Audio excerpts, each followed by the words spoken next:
So 2021 was a extremely difficult year for myself and my family.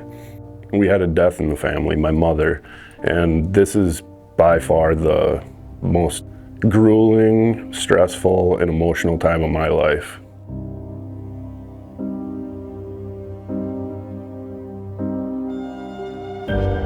So in the late summer of 2019, my mom got diagnosed with stage 4 pancreatic cancer. She battled it for 18 months and was a warrior through the entire thing. Up until her last month, she was walking 120 miles a month on hospice care. She absolutely loved our property and spent a lot of time out there with my father. It was a difficult battle, that's for sure.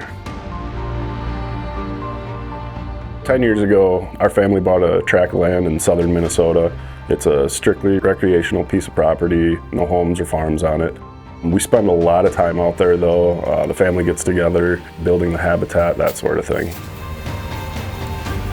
Being out on the property during this, extremely difficult time, it was therapeutic for myself and my family. We got to kind of take our minds off things for those short durations of time that we were out there. Just, being task-oriented on what we were trying to accomplish that day, whether it be food plots or cutting timber, just taking care of that task one thing at a time. But at the same time, you got in the back of your mind knowing that your mom's at home sick. It was something though that took your mind off it temporarily, and I think our family really needed that at the time.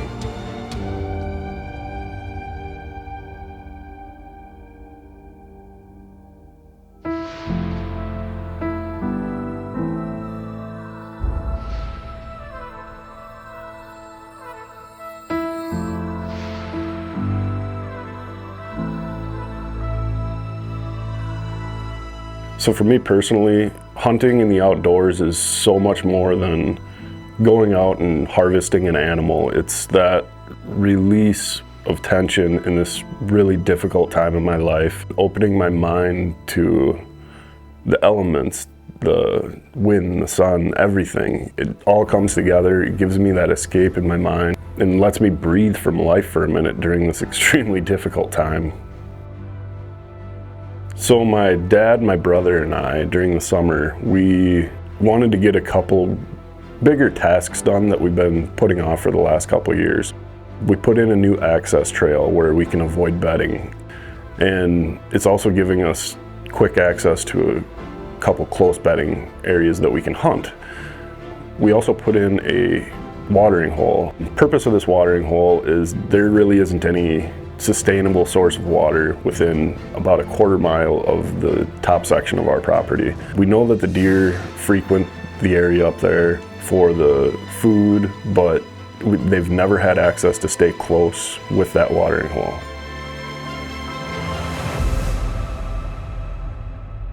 Summer's cruising along. We're getting a lot of the work done on the property that we set out to do. When we were finally wrapping up, me, my dad, my brother, we're all out there cleaning up kind of the last little bits of what we were doing.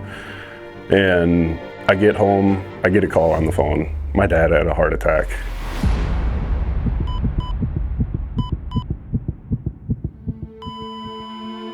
This is 5 months after my mom had passed. Our family was not ready for this. My sister 1000% saved his life. She did CPR on him for 8 minutes while the paramedics got there. They shocked him 3 times and got him breathing on his own again. Rushed him down to the emergency room, shocked him again in the ambulance on the way down, and ended up fixing the issue. But it's like a piece of your heart gets pulled out at that particular moment when the same year you're about to lose both your parents, but thank God my mom was watching over him and he pulled through.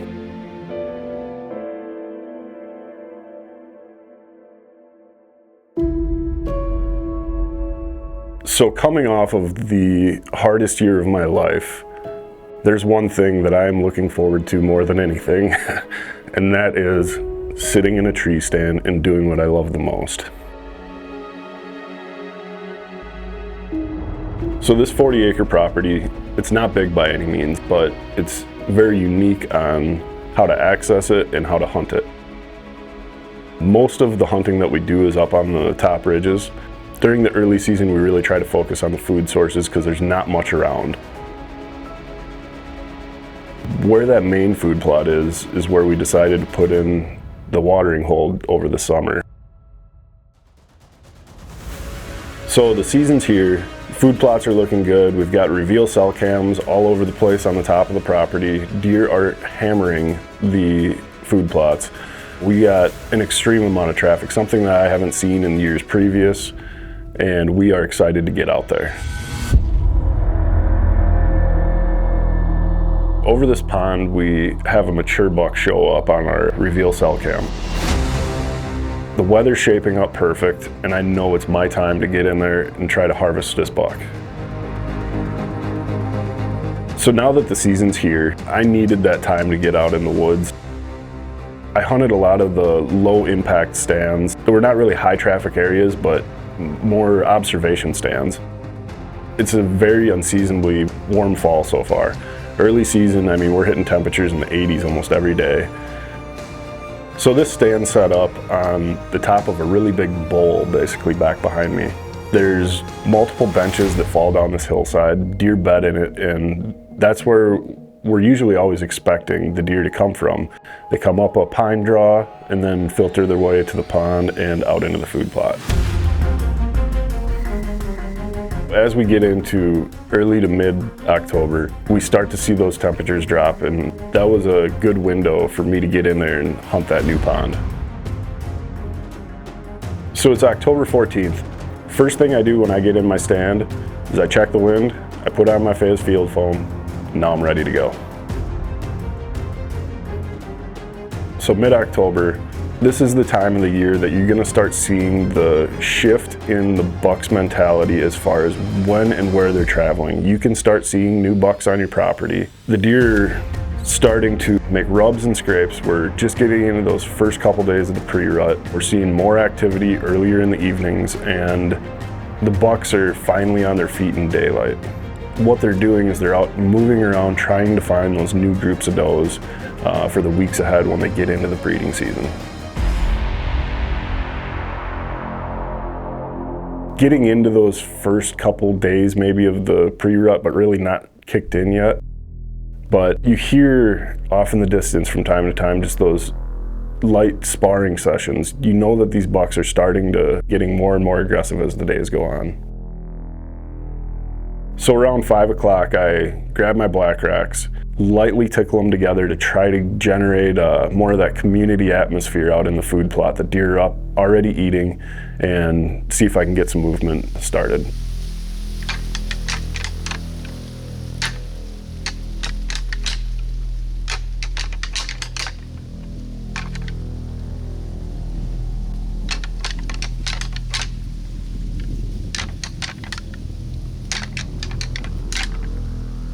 About 10 minutes later, I start getting a couple does and fawns moving through. I see a few smaller bucks starting to move in from both sides of me, from out in front of me and from behind me. Then I get a 8-pointer, it's a 2.5-year-old.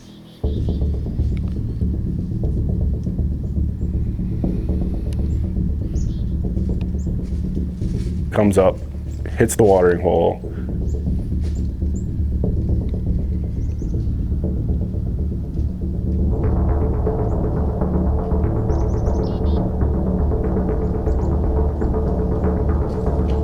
Filters off down the fence line. This is giving me the indication that deer heard me and now they're up moving around.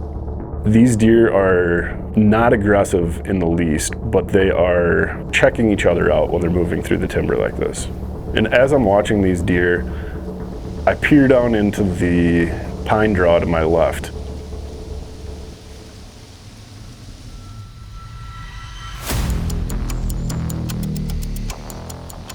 It's the buck that showed up the night before on the reveal cell cam. I start to get myself ready, I get my cameras in position, and I wait.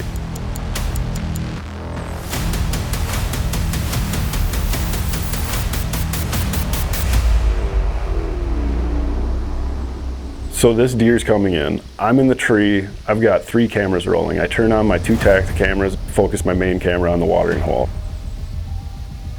He gets down to the watering hole, starts smacking his lips. I mean, he's close enough for me to hear him drinking. Slightly quartered towards me. This is a great shot opportunity for me.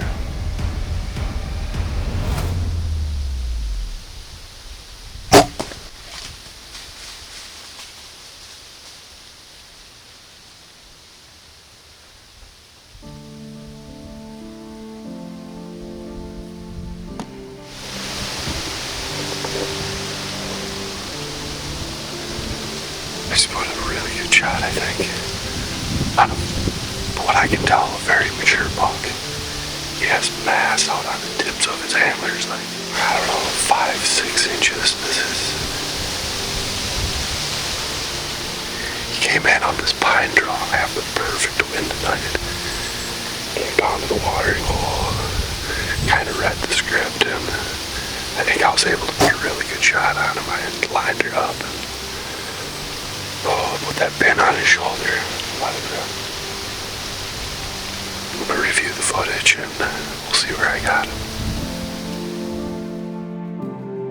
The first thing I noticed, the lit knock is sticking in the other side of the pond bank. There's a splatter of blood next to it. So I called my brother up to come help me track. We get out there, we're moving through the timber. Oh, there he is.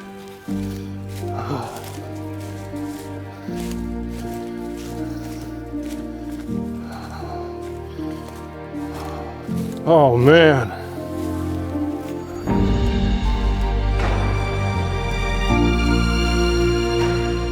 Wow, man, what a unique buck. He is extremely cool on the left side of his antlers. I mean, moose paddle palmated all the way from the base to the tip of his rack.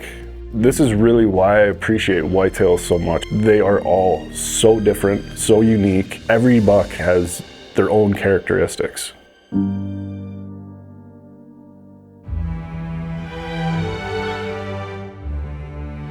As my brother and I are dragging this animal out of the woods, it really puts it into perspective. The family, how hard of a year we had, the reflection on our year, the work we put in and the time that we get to spend together, it puts it into appreciation on, I mean, the importance of family, the bonding, the camaraderie, everything that we have is just so important to me.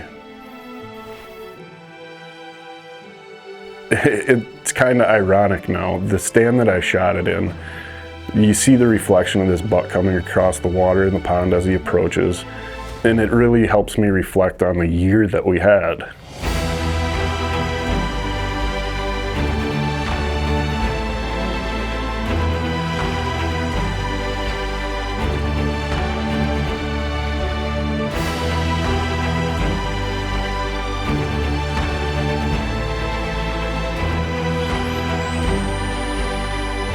It's not only about the harvest, it's about the reflection on the year, the difficulties that my family's gone through, the bond that we've built, the ties that have strengthened, overall appreciation for life.